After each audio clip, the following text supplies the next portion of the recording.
গুঞ্জন পোজ দিচ্ছে দেখছো, ছবি তোলার জন্য। বছরের শেষ ছবি তুলো আজকে। আজকে 31শে ডিসেম্বর, বছরের শেষ দিন। দেখতে দেখতে আরও একটা বছর কাটে গেল। কালকে আবার নতুন একটা বছর পড়বে আবার। এই বছরটা কেমন গেল, কেমন কাটলো আপনারা কিন্তু অবশ্যই জানাবেন। আমাদের তো বলতে গেলে এই বছরটা খুব একটা ভালোও জানাই। আবার বছরের শেষে একটা ছোট্ট আনন্দের খুশির খবর, যেটা আমাদের পেজে 1 লক্ষ ফলোয়ার কমপ্লিট হয়েছে। এটার মাধ্যমে আনন্দ ফুর্তি করে বছরটা কাটাইলাম। আমাদের কাছে এটা অনেক বড় একটা পাওনা। দেখা যাক এই বছর আরও মন দিয়ে ভিডিও বানাবো। দেখা যাক যদি আর সাকসেস পাই।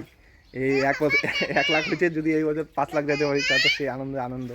মা এখানে রিঠা মাছ ধুইলো, কালকে বাবা নিয়ে আসছে হাটের থেকে, ফ্রিজে রাখা ছিল। তাই না মা? সন্ধ্যাবেলা কালকে নিয়ে আসছে হাটের থেকে, গড়ি হাটের থেকে। যে ঠান্ডা পড়ছে, মা আর কালকে কিছু রান্না করে নাই। কালকে প্রচন্ড ঠান্ডা পড়ছে, আর কয়েকদিন ধরে খুব ঠান্ডার চোটে বাড়িতে বার হওয়াই যায় না ঘরের থেকে। আর আমাদের রান্নাঘরটা তো খোলামেলা জায়গায়, খুব ঠান্ডা লাগে।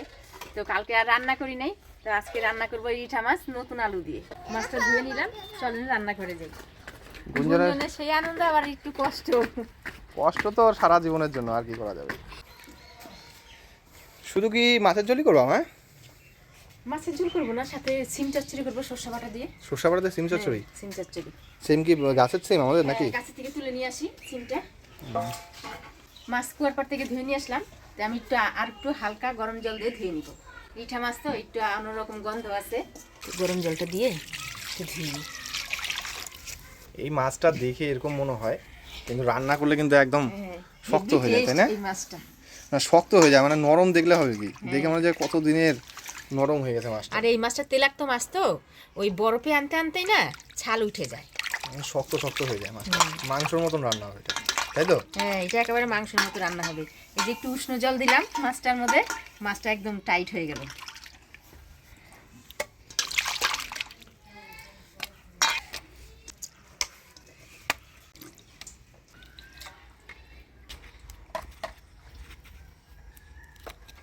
গরম জল দিয়ে পরিষ্কার করে মাছটা ধুয়ে নিলাম, হলুদ লবণ মাখিয়ে কটা ছিম তুলে নিয়ে আসি।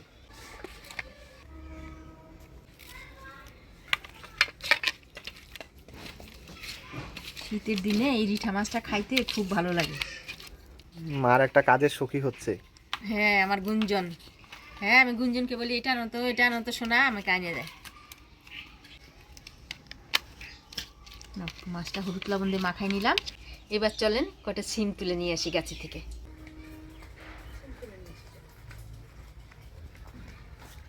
না, ঝুড়ি ধরো, এটা ধরো, ডালটা ধরো। আসো। গাছের মধ্যে ছোট ছিম ধরে আছে, কদিন ধরে তোলা হয় না তো।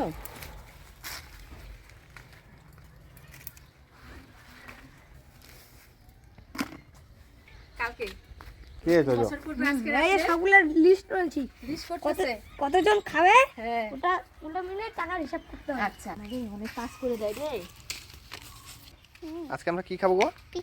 পিকনিক খাবো। আমাদের প্ল্যান ছিল 31 তারিখ, মানে আজকে পিকনিক খাবো, কিন্তু আমাদের মেম্বার যারা আছে তাদের প্ল্যানটা চেঞ্জ করে বলতেছে যে 1 তারিখে খাবো। আবার 1 তারিখেও হবে কিনা সেটারও কোনো গ্যারান্টি নেই, বলতেছে রবিবারে না 1 তারিখে খাবো। ওই জন্য পিকনিকের প্ল্যানটা চেঞ্জ করছি। আর গুঞ্জন ভাবতেছে যে আজকেই পিকনিক খাবো। গুঞ্জন তো ওই আনন্দে আছে যে আজকে পিকনিক হবে। গুঞ্জন অনেকগুলো চলছে আজকে, অনেকগুলো ছিম হয়ে গেল। এই ছিমের মধ্যে 2টা আলু দিব, আলু দিয়ে সরষে দিয়ে চচ্চড়ি করব।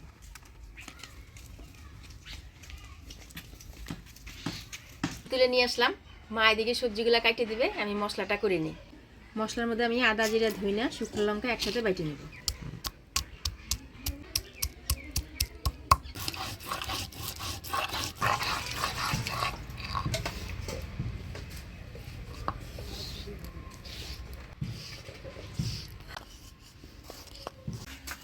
কর্তা, বছর শেষে ঠান্ডা কেমন দিল কত দেখি? ঠান্ডাটা খুব ভালোই দিছে। কালকে কালকে খুবই ঠান্ডা দিছে। কালকার মতো ঠান্ডা এতদিনও পরে নাই।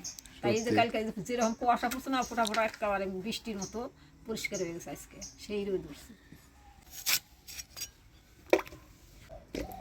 আমার কাছে খুব পছন্দ হয়েছে, আলুগুলো ভালো খাইতে স্বাদ লাগবে। উনান ধরিয়ে নিলাম, মাছটা ভেজে নিই।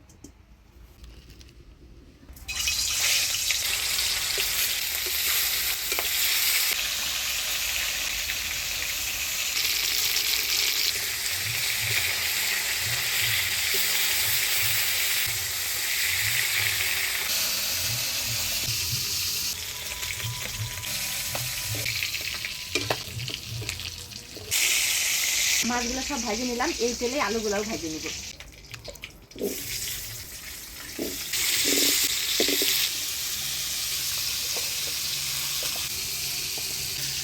হলুদ লবণ,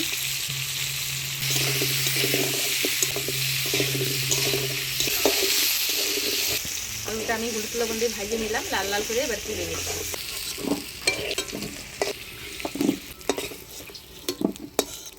এই তেলের মধ্যে আর একটু তেল দিয়ে ফোড়ন দিয়ে দিব। ফোড়নে দিয়ে দিব শুকনো লঙ্কা, তেজপাতা, গোটা জিরা, দিয়ে দিচ্ছি পেঁয়াজ কুচি, ডিম চচ্চড়ির মধ্যে আলুটা একটু লম্বা করে কাইটে দিই।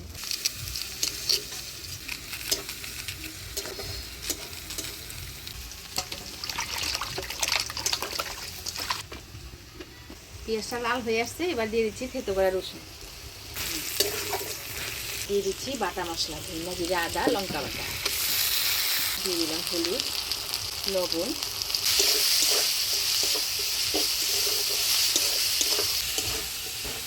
কাটে রাখা টমেটো।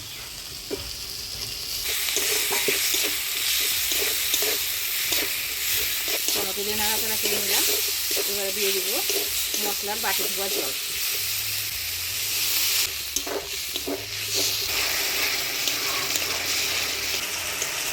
মশলাটা প্রায় কষে আসছে, এবার ভাজে রাখা আলুটা দিয়ে আর একটু কষে নিব।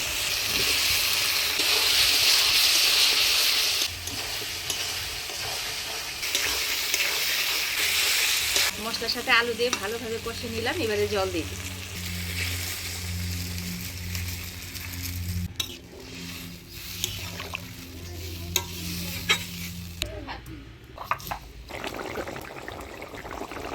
তরকারির ঝোল জাল হয়ে আসছে, এবার ভাজে রাখা রিঠা মাছগুলো দিয়ে দিই।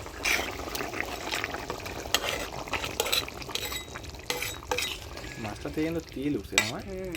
মাছের তেল দিয়ে তো আলুগুলো ভাজলাম, মাছ দিয়ে দিলাম, এবার একটু ঢাকা দিয়ে দিব।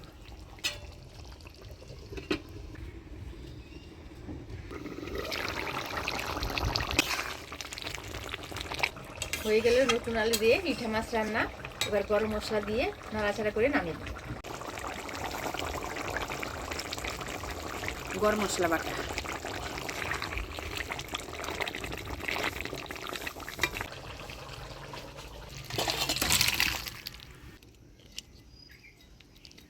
এবার ছিম চচ্চড়িটা করবো। ফোড়নে দিয়ে দেবো কালো জিরা, শুকনো লঙ্কা, দিয়ে দিচ্ছি আলুগুলা,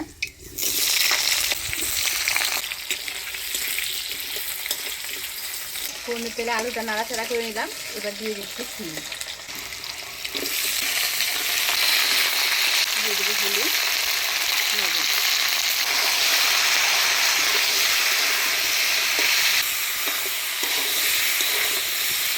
হলুদ লবণ দিয়ে ভালো করে নাড়াচাড়া করে নিলাম, এবারে ঢাকা দিয়ে দিলাম।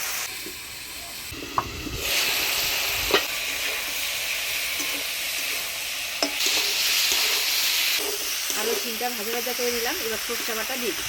সরষা বাটার মধ্যে 2 কোয়া রসুন, কয়েকটা কাঁচা লঙ্কা দিয়ে মা বাইটে দিচ্ছে, দিয়ে দিচ্ছি।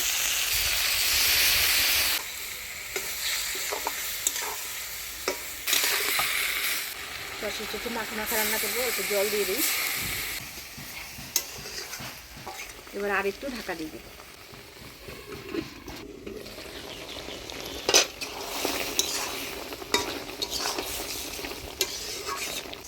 আলু দিয়ে ছিম চচ্চড়ি হয়ে আসছে সরষে বাটা দিয়ে, এবার একটু চিনি দিয়ে নাড়াচাড়া করে নামিয়ে দিব।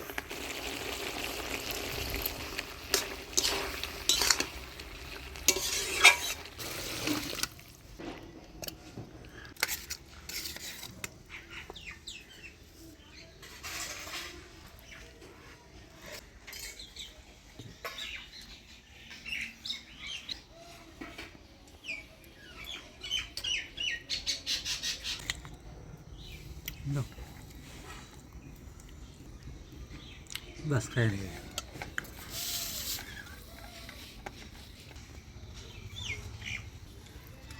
মাছটাও তো খুব ভালো। रुई माছ फेल রুই কাতল ফেল না? হুম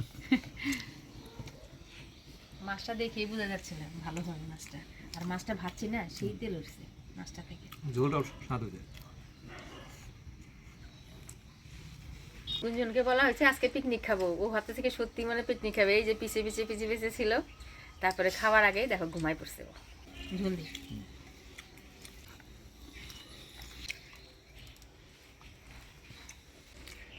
দারুণ হয়েছে, দারুণ।